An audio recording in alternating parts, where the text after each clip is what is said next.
Alexandre Dubé. Les vrais enjeux, les vraies questions. Cube Radio. Les affaires publiques n'ont plus de secret pour lui. Il analyse l'actualité. Il sépare les faits des rumeurs.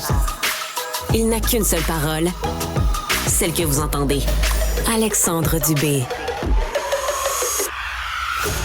L'image était quand même forte de voir les leaders syndicaux du Front commun marcher côte à côte en direction des bureaux de la présidente du Conseil du Trésor, Sonia Lebel, pour une rencontre.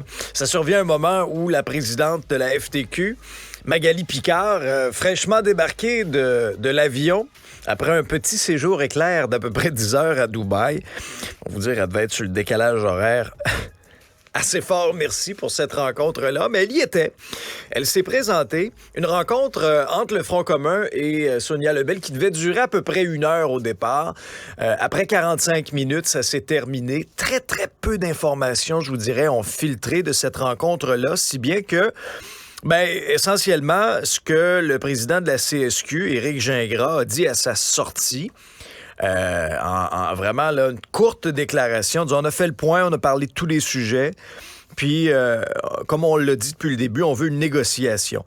On veut que ça continue à la table de négociation. Ça dit pas grand-chose.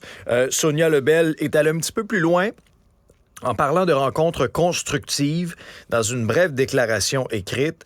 Elle dit que c'est important qu'on s'assoie ensemble à ce stade-ci pour faire le point sur les négociations.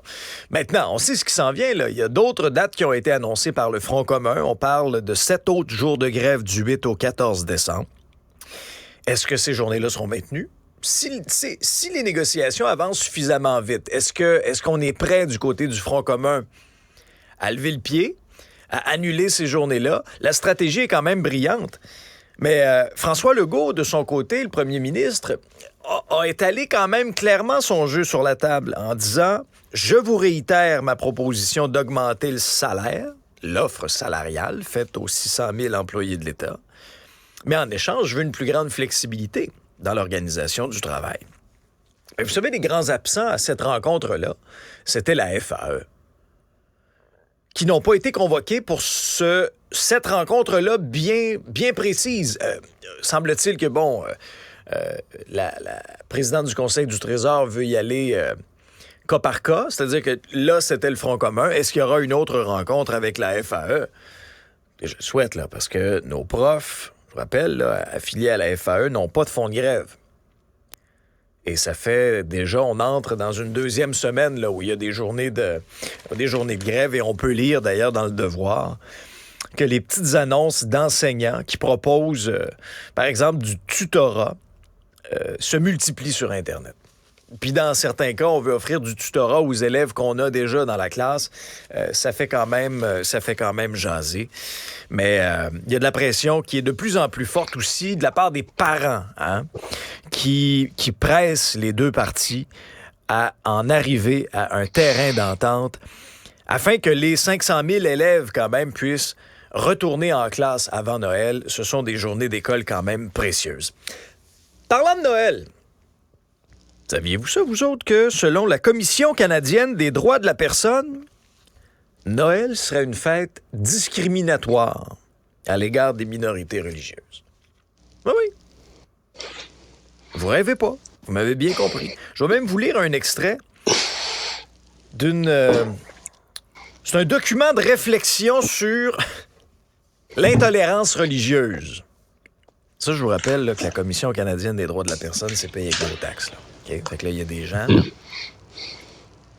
qui se sont assis, sérieusement, là, qui ont passé des heures, voire des jours là-dessus, là, pour en arriver à ce document de réflexion sur l'intolérance religieuse. Je vous en lis un bout, OK? La discrimination à l'égard des minorités religieuses au Canada est ancrée dans l'histoire du colonialisme au Canada. Ça part bien. Cette histoire se manifeste aujourd'hui par une discrimination religieuse systémique.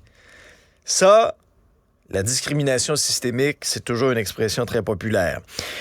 Et on poursuit en disant un exemple évident est celui des jours fériés au Canada, les jours fériés reliés au christianisme, dont Noël et Pâques. Là, vous comprenez que ça a soulevé l'ire des élus à Québec qui ont fait, dans ce cas-ci, front commun, si vous me prêtez l'expression, pour dénoncer les propos de la Commission canadienne, alors qu'ils ont adopté à l'unanimité une motion dénonçant l'organisme fédéral qui estime que les jours fériés reliés donc au christianisme, comme Noël, comme Pâques, c'est un exemple évident de discrimination religieuse systémique.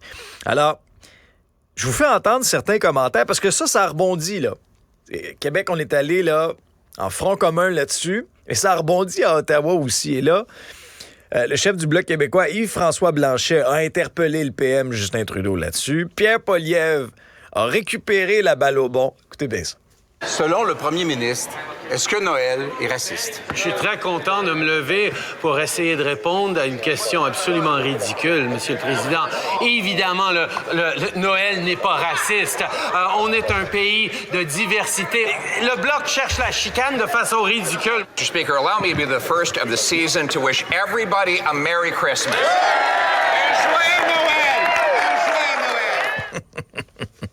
C'était quand même habile de la part de Pierre Poilievre. Écoutez bien, là, il n'y a pas personne qui va vous forcer là, à fêter Noël si vous voulez pas fêter Noël. Il n'y a pas personne qui va vous attacher là, avec des guirlandes là, autour d'un sapin de Noël, là, qui va vous mettre de force sur une tuque, sur un bonnet puis un chandail LED de Noël, puis qui va vous dire « Vous n'avez pas le choix au Canada de fêter Noël. » Vous voulez pas fêter Noël, fêtez pas Noël.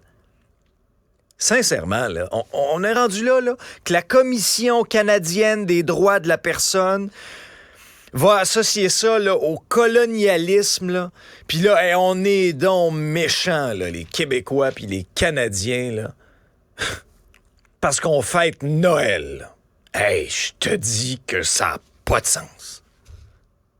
Avec de l'argent public. L'argent de nos taxes. Incroyable. Vous voulez pas fêter Noël, fêtez-les pas Noël. Nous autres, regarde, moi j'ai envie de fêter Noël, je vais continuer de dire, regarde, moi là, vous m'entendrez pas dire Joyeux décembre ou, regarde, Joyeux Noël, OK? Que ça vous écœure ou non, là, Joyeux Noël. Bienvenue à Cube Radio, voici votre nouvelle.